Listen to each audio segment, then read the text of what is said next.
Olá, queridos alunos de administração da turma AD 319A e AD 319B.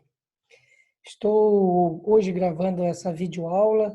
Na verdade, são algumas abordagens de maneira muito sucinta sobre o tema dos seminários que nós vamos trabalhar.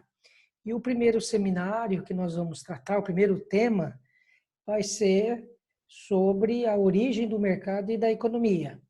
Então, esse grupo vai ficar responsável por tratar algumas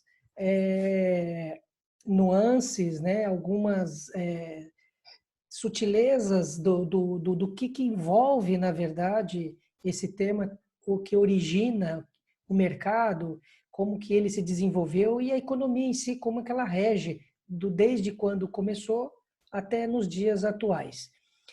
E para começar, para a gente, né, ser direto já ao assunto, o estudo da economia e mercado é algo envolvente e instigante, porque está muito ligado ao nosso cotidiano, aos nossos problemas domésticos e profissionais.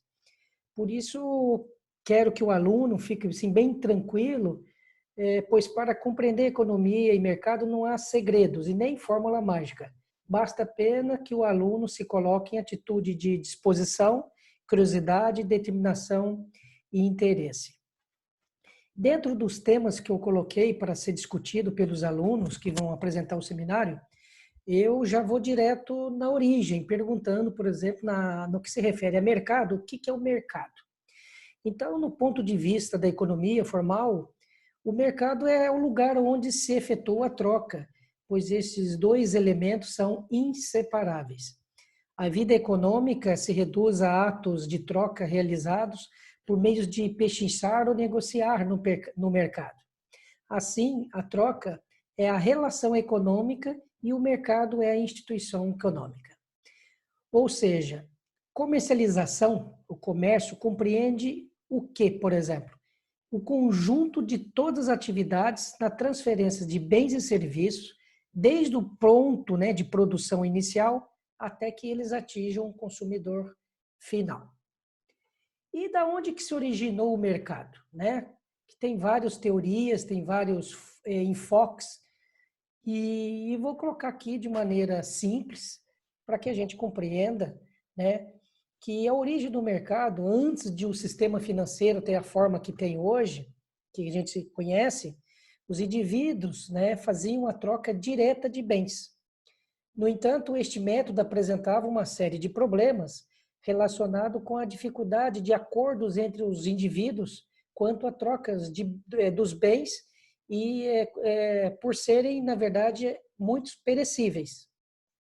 Assim, à medida que as economias foram se desenvolvendo, a troca de bens foi substituída pelo dinheiro.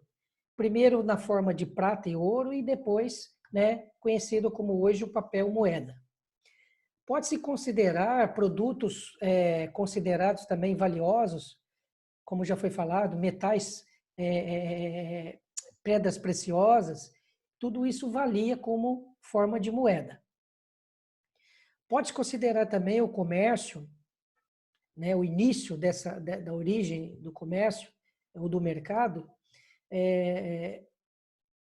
o nome que nós chamamos hoje de escambo, que é o nome que, na verdade, ficou registrado para poder significar ou para poder representar como que eles faziam as trocas, né, de produtos. Então, escambo foi a primeira moeda que existiu. Então, no início tinha como objetivo satisfazer as necessidades de sobrevivência, né, e era totalmente baseado nessa relação de troca. Então, o comércio faz parte da história da humanidade desde os tempos das cavernas, quando o homem primitivo fazia as barganhas. E foi se desenvolvendo no correr dos séculos, posto que a ambição humana, na verdade, nunca teve limite. Por isso que nós estamos onde estamos. Hoje nós temos até a criptomoeda. Dentro desses mercados, na verdade, a sua classificação, como que se classifica, né? Para a gente compreender melhor. Uma delas é a tal da concorrência perfeita. O que significa a concorrência perfeita? Na verdade, é quando existem muitos compradores e muitos vendedores. Já começa por aí. Então, na concorrência perfeita, precisa existir muitos compradores e muitos vendedores. Ninguém influi sobre o preço das mercadorias. O nome que se dá a isso, ou que se tonifica, né, nós chamamos de atomicidade. O que significa isso? É quando existe, né, a existência, na verdade, de um número elevado de compradores e vendedores, faz com que nenhum deles tenha capacidade na fixação de preço. Então, ninguém tem esse poder de ditar as regras de preço que o mercado desenvolve. Da mesma forma, tem a tal da fluidez, né, do mercado, ele flui de maneira natural, baseado na oferta e demanda, né, e a liberdade de se transacionar as compras e vendas. Então, dentro desse conceito de concorrência perfeita, nenhum participante do mercado tem um tamanho suficiente para ter o poder para definir o preço de um produto homogêneo. Então, nessa ideia de concorrência perfeita, nenhum é maior do que o outro no sentido de fazer com que o preço seja, né, definido por uma ou outra empresa ou por um grupo pequeno de empresas. E é chamado de produto homogêneo, que são produtos que outras empresas também produzem, são semelhantes, são parecidas. Então, não tem grandes diferenças referente à embalagem, à qualidade, até entre seus produtos. Já também, dentro dos conceitos, temos a concorrência imperfeita. Já nesse caso de concorrência imperfeita, não existe essa atomização e nem a homogeneidade e a procura não influi no preço. Ou seja, uma das leis, que é a lei da oferta e procura, ela interfere no preço. Então, o preço vai ser equilibrado mediante do que vai se dispor, do que vai ofertar e do que vai se procurar, essa necessidade. Neste caso aqui, o que acontece? O produto, de um ponto de vista da empresa, passa a não ser igual, porque ele é diferenciado. Só existe aquele tipo de produto, né? E o produto não tem outro igual. Ou seja, fica um mercado compartimentado. Fica um mercado dirigido só para aquele tipo de empresa, porque tem especificamente aquele tipo de produto que não tem similar para concorrer. Por isso que já se dá aí a concorrência imperfeita. E ocorre quando existe pelo menos uma empresa ou um consumidor tão poderoso que sozinho é capaz de influenciar o preço de mercado e a quantidade transacionada. Ou seja, a concorrência imperfeita são as empresas que determinam o preço de mercado ou aquele tipo de comprador que define quanto quer comprar e quanto quer pagar. Desta forma, vendedores conseguem influenciar a procura e os preços por meio de diferenciação dos produtos, propaganda, maior valor agregado, marca, entre outros fatores. Um exemplo de mercado de concorrência imperfeita é o monopólio, né? O monopólio é uma forma de explicar que é quando uma empresa única, ela domina o mercado e ela coloca o preço que ela acha, dependendo dos seus custos, das suas margens de lucro e dos seus interesses. E o que seria tal do oligopólio, né? O oligopólio nada mais é de que pequenos números de empresas que dominam o mercado. Então, os produtores podem ser homogêneos ou diferenciados, com barreiras à entrada de novas empresas. O oligopólio, na verdade, é um sistema que faz parte da economia política que caracteriza, né, um mercado onde existem poucos vendedores para muitos compradores. Novamente, existem poucos vendedores, quer dizer, existem poucas empresas para um mercado muito grande de compradores. Isso pode ocorrer ações em conjunto entre empresas, frequentemente dando a origem a trust. Isso é um problema, porque quando ocorre isso, essa coligação econômica ou financeira, ou esse agrupamento, pode ter como objetivo diminuir ou eliminar a concorrência, né, dividindo o mercado apenas entre eles. Um dos maiores exemplos de oligopólio aqui no Brasil está sendo o mercado de telecomunicações, por exemplo, que é o caso da TIM e da Vivo, né? Elas dominam aí, com certeza, né, o mercado de telecomunicações no Brasil. Outro fator aqui da classificação de mercado, nós temos o oligopsônio. O oligopsônio, na verdade, é onde ocorrem muitos vendedores para poucos compradores. É uma situação que tem muitos vendedores, mas existe poucos compradores. Os compradores, na verdade, dominam o mercado, né? Por quê? Porque são poucos, mas tem uma oferta muito grande. É um tipo de competição imperfeita, né? Inverso ao caso do oligopólio, onde existem apenas algumas empresas para muitos compradores. Um exemplo de oligopsônio é o mercado, por exemplo, de cacau, né? O cacau, onde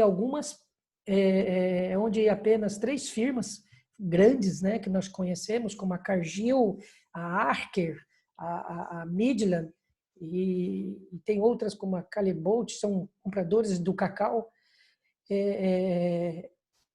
Ela geralmente são produzidas por pequenos agricultores, né, em países menos desenvolvidos, e eles compram toda a produção possível. Então, são poucos compradores e muitos vendedores. Já no caso do monopólio, significa que apenas um vendedor que define o preço e a quantidade, não havendo concorrência ou um produto substituto. Aqui no Brasil, nós colocamos como a Petrobras, quer dizer, não tem outra empresa, né, que produz a energia originária do fóssil. Então, ela que desenvolve e distribui o nosso combustível, seja também o de gás, seja também de etanol. E exemplos regionais nossos de monopólio é a Cemasa, ou seja, não existe outra empresa que compete com a Cemasa para poder oferecer preços diferenciados, oferecer serviços melhores, então fica na mão de uma única empresa. Continuando, temos também uma outra classificação que é o monopsônio. É quando um comprador para vários vendedores de produtos ou serviços. Isto é, uma empresa é uma estrutura de mercado em que um comprador controla substancialmente, né, o mercado que atua, sendo o principal demandante de um determinado bem ou serviço. Com isso, esse comprador possui poder de mercado e pode influenciar no preço da mercadoria que será praticado nesse negócio em seu benefício. No Brasil, um deles, como eu já falei, é a Petrobras, no mercado de gás natural. A Petrobras é a única empresa que pode comprar gás natural da Bolívia e revender no Brasil. E aí também tem outros aqui, como o monopólio bilateral. Ou seja, é um modelo mais abstrato, onde existe um vendedor e um comprador apenas, sendo o oposto à concorrência perfeita, né? Neste caso aqui, dando um exemplo de os atletas profissionais que são membros, por exemplo, de uma associação de jogadores. As associações de jogadores são os únicos provedores de emprego para uma liga esportiva, como a NBA, a National Football League, e logo é um monopólio. Outro sim, a liga esportiva é o comprador único dos serviços dos jogadores, então é uma monopolista, vamos dizer assim. E aí vamos falar assim também, para complementar essa ideia de mercado, muita gente tem dificuldade de entender o que é a concorrência, né? O que é concorrência? Então, na verdade, a concorrência é a disputa entre produtores ou prestadores de serviço de um mesmo bem ou serviço com vista a conquistar a maior parcela do mercado possível. As principais variáveis que orientam o jogo mercadológico da concorrência São o preço, a qualidade do produto, a disponibilidade nos pontos de venda e a imagem de que um produto, né, goza junto aos consumidores. Então, na verdade, concorrência é quando uma organização, uma empresa disputa o mesmo mercado-alvo. Então, se não disputa o mesmo mercado-alvo, não há concorrência. Outra nuance que vai trabalhar, né, outra forma de desenvolver esse seminário, entra nos temas de economia. Então, nós falamos um pouco de mercado e vamos agora abordar um pouquinho de economia. E o que significa economia, né? Aí tem a etimologia da palavra, né, economia, que vem de eco, né, ou oikos, que significa casa, e nomia ou nomos, né, que significa normas, leis, regras. Ou seja, regra da casa. Pode ser compreendida como a administração da casa, algo bastante comum na vida das pessoas. Portanto, é interessante essa aproximação do mundo da casa com o mundo da economia. Pode-se dizer que a economia estuda a maneira de administrar os recursos disponíveis. Que recursos? Os recursos naturais. Todos os recursos naturais. Que nós já vamos tratar abaixo nesse tema que nós estamos falando. Então, a ideia é fazer com que a economia estuda, de uma forma geral, todos esses recursos disponíveis com o objetivo de produzir o quê? Bens e serviços. E depois distribuí-lo, lógico, para o seu consumo entre os membros da sociedade. Estuda como os homens se organizam para produzir e distribuir a riqueza. Olha só como que a economia é abrangente. Ela estuda o comportamento, como nós, indivíduos, empresas, vamos fazer para produzir e distribuir tudo isso que foi transformado. A necessidade humana, né, na verdade, que está dentro desse estudo da economia, envolve a sensação da falta de alguma coisa unida ao desejo de satisfazê-la. Acreditamos que todas as pessoas sentem necessidade de adquirir alguma coisa, sentem desejo tanto por alimentos, água, ar, né, quanto por bens de consumo, como sapato, sabonete, televisão, computador, geladeira, etc. Da mesma forma que uma família precisa satisfazer suas necessidades, uma sociedade também precisa fazer o mesmo. Na verdade, precisa definir o que produzir, para quem produzir, quando produzir e quanto produzir. Olha só o estudo do ponto de vista da economia. Então, nós temos que saber tudo isso para poder sanar as necessidades e desejos, né, dos consumidores. Em linhas gerais, a sociedade precisa gerenciar bem seus recursos, principalmente se considerarmos que esses, de maneira geral, são escassos. A economia tem sido entendida como um estudo de como a sociedade administra seus recursos escassos, embora haja quem discorde desse argumento. Tem teóricos ou pontos de vista que pensam de uma outra forma. Então, diante disso, a primeira coisa que precisamos entender é saber como são tomadas essas decisões. E essas decisões, ela envolve 4 princípios. O primeiro princípio diz que as pessoas precisam fazer escolhas, e essas escolhas não são de graça.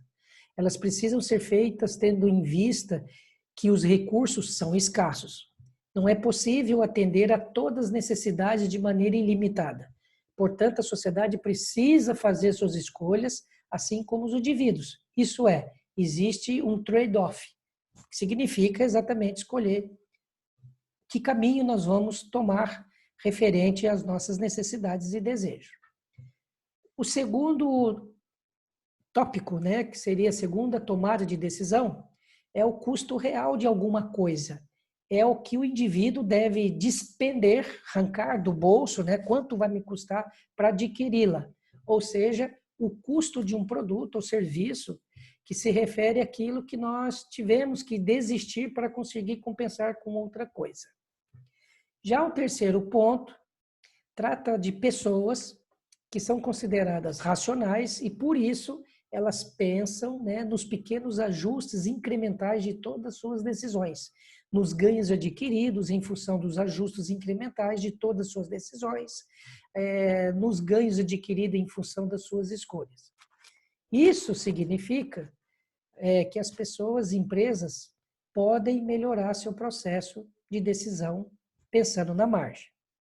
E o quarto tópico, o quarto tipo de decisão que a gente tem que fazer, as pessoas reagem a estímulos.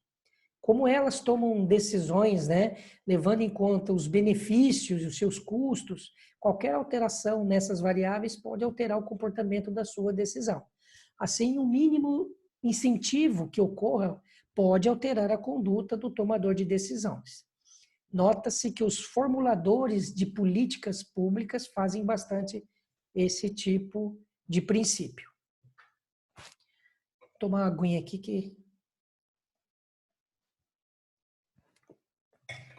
E, na verdade, qual é o objetivo da economia?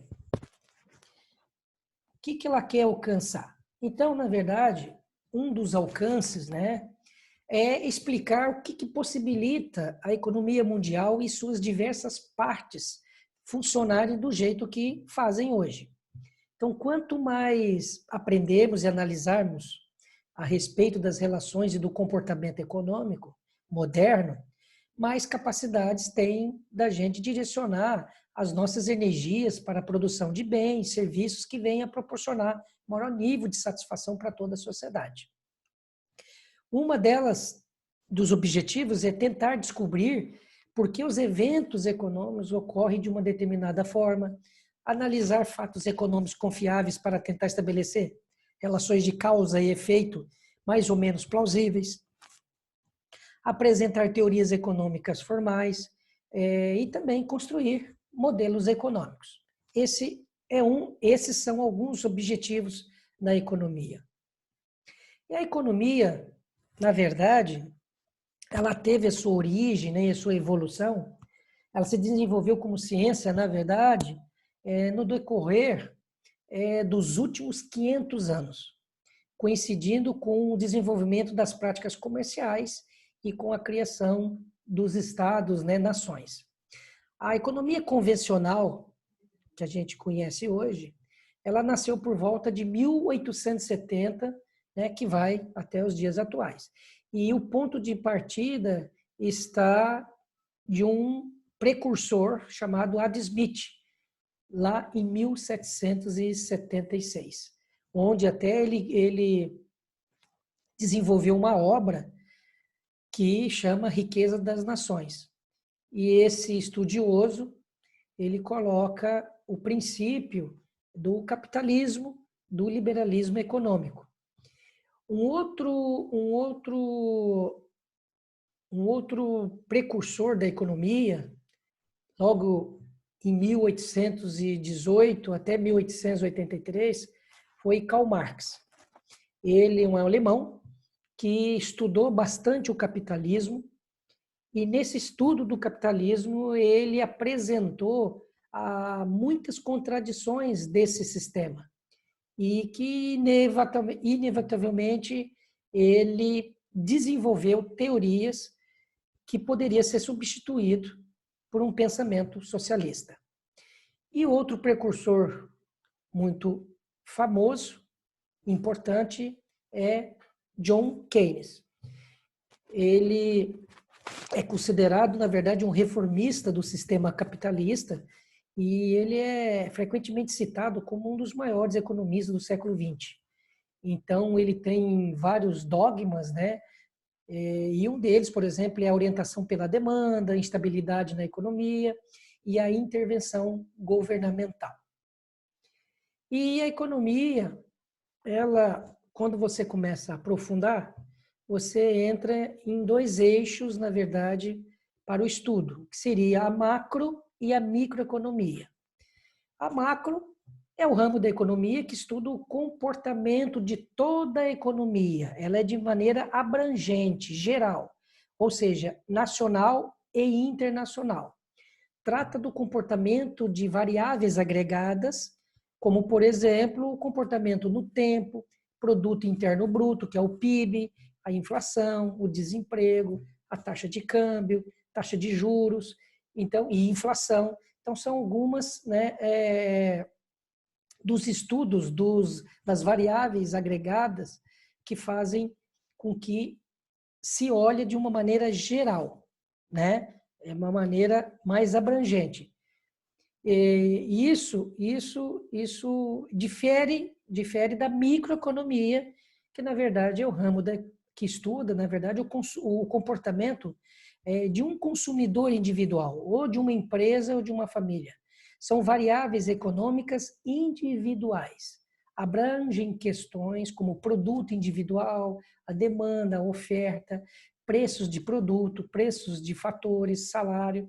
Então, ela difere, ela é mais específica e a macroeconomia ela é mais abrangente. Os dados, o que vai se analisar, as informações que serão estudadas.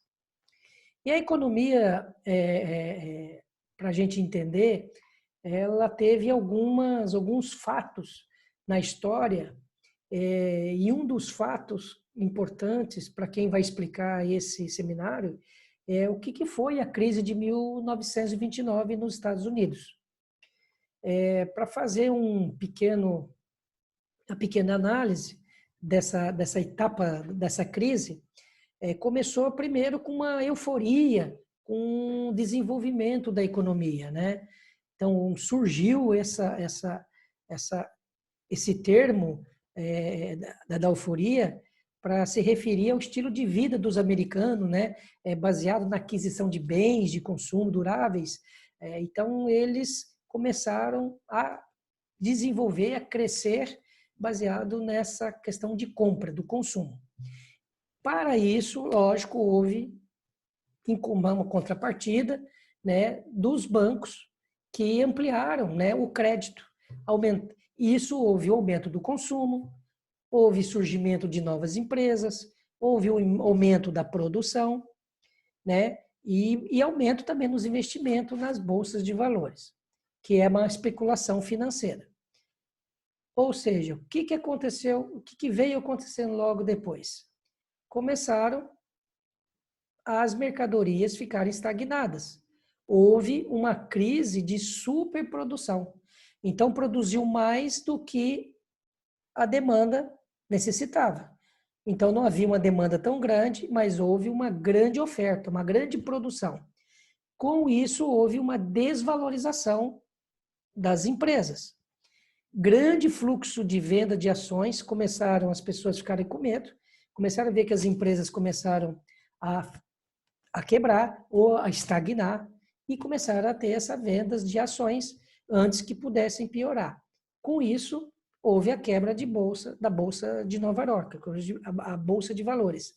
E, infelizmente, né, pela história, o colapso da economia americana. E aí também trouxe a crise do liberalismo econômico. Como consequência desses fatores, trouxe o quê? Desemprego, que chegou por volta de 27% nos Estados Unidos, falência das empresas, redução da produção industrial e fortalecimento, né, de ideias nazifascistas, que isso aí nós vimos logo em 45, dali para frente. E qual foi a solução tomada naquela época pelo presidente Roosevelt? Ele promoveu obras públicas para sair da crise, promoveu benefícios sociais, como, por exemplo, o salário mínimo, o seguro-desemprego, e também teve que fazer interferência na economia para evitar queda nos preços e também para controlar a produção. Então, essa foi uma pequena história que esse grupo responsável por esse seminário vai poder nos dar um pouco mais de informação. E dentro da economia, também vamos falar um pouquinho qual é o papel das instituições financeiras. As instituições financeiras atuam como intermediários, né? Os bancos, né?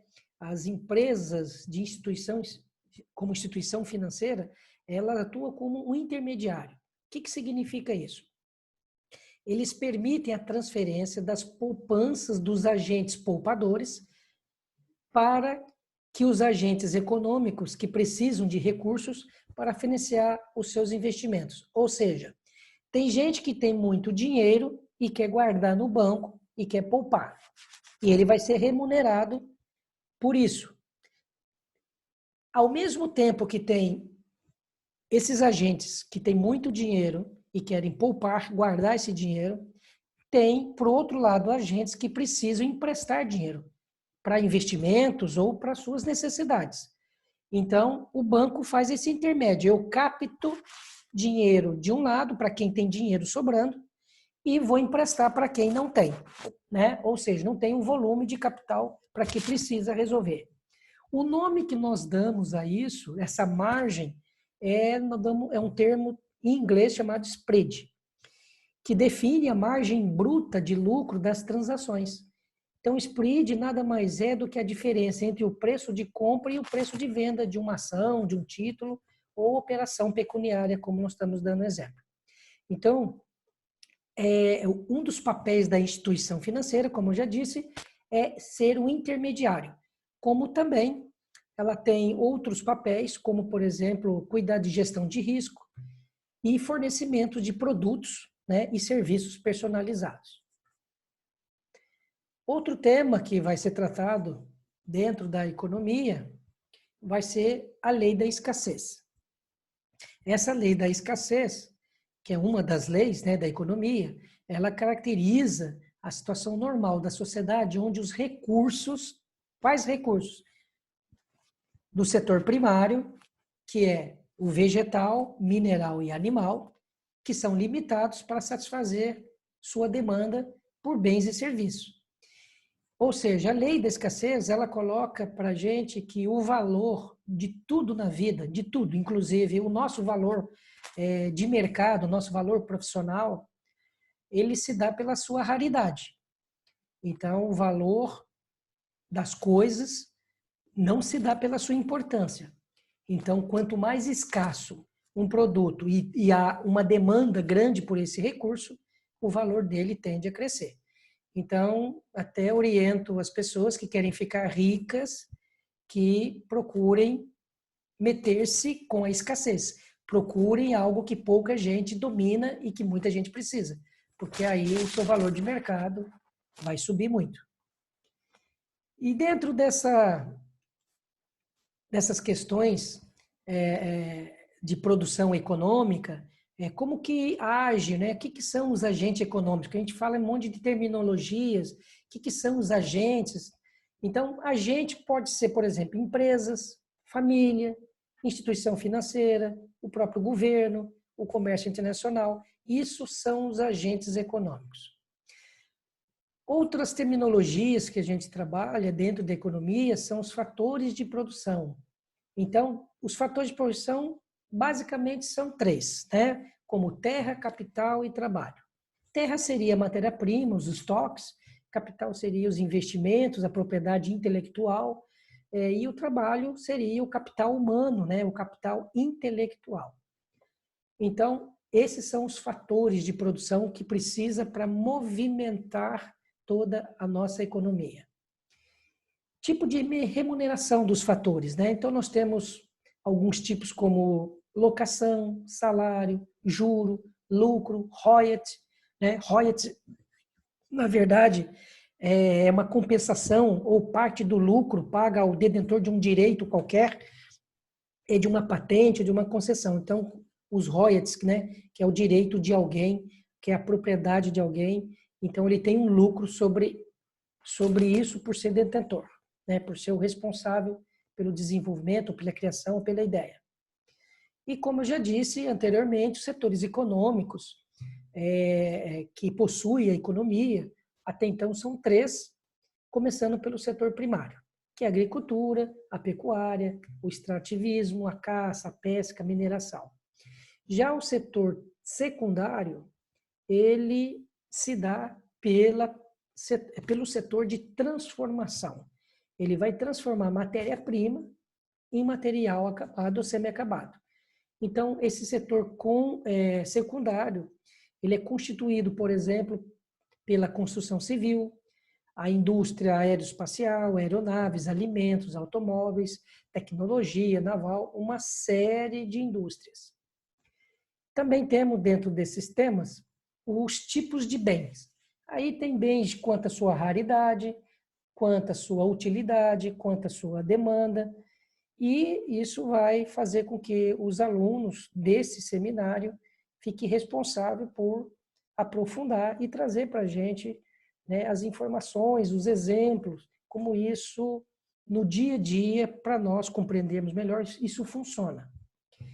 E temos também os tipos de serviço, que, por exemplo, são os atacados, o varejo, combustíveis, o cooperativismo, o correio, educação, transportes. Sim, tem uma série de informações que nos faz com que a gente entenda o que é serviço. Sabendo que produto e serviço entende-se em economia de forma igual, lógico que um passa a ser tangível e o outro é intangível. E quero encerrar, então, essa aula com esse explicativo, com essas análises, para poder, com essas abordagens, na verdade, para que esse grupo, que vai no dia 23, no dia 30 de abril, fazer uma exposição bacana e espero que seja uma grande discussão, de grande valia, enriquecimento para todos e aguardo a todos. Até lá. Uma boa noite para vocês.